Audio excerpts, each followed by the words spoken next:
आम मिशन शक्ति माँ हांडीशालर चारिकांथरू बाहरी छुईंछंती सफलतार दूर आकाश। विभिन्न क्षेत्र में दक्षता देखाई बनिछंती स्वावलंबी। हेले कर्म क्षेत्र में यातायात समस्या मां को दुख देउथिला। जीवा आसिबारे असुविधा विकासर द्रुत गति रे बाड़ होई ठिया हेउथिला।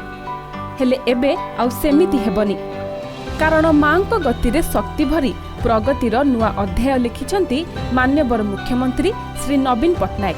गति ही शक्ति, गति एम्पावरमेंट। हमारो स्कूटर योजना मां मान को मोबिलिटी रे फ्रीडम आनी चाहिए।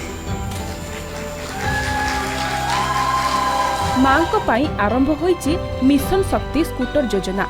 एबे मां को हाथ में मिशन शक्ति स्कूटर।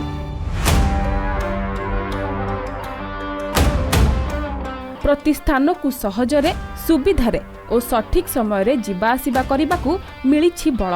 राज्यर 2 लाख कम्युनिटी सपोर्ट स्टाफ एवं पंचायत ब्लॉक और जिला स्तरीय महासंघर कार्यनिर्वाही कमिटी सदस्यों को स्कूटर देउछंती आम प्रिय मुख्यमंत्री।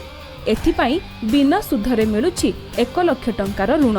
मान्यवर नवीन पट्टनायक आमर मानक लगी मिशन शक्ति स्कूटर योजना करी बहुत बड़ कामटे करिछन। स्कूटर योजना जेन आसला आमर सेथिले आमर कामटा बहुत सहज सुंदर सुविधा थी हैला। बिना सुधरे लक्ष टंका हमको स्कूटी योजना रे सुविधा देइचंती। सारा ओडिसा रा मिशन शक्ति परिवार तरफ मो मान्यवर मुख्यमंत्री को बहुत बहुत धन्यवाद जनाऊं। मां को प्रगति पथरे नहीं बाधा विघ्न, विकासर रास्ता को सुगम करिछंती नवीन।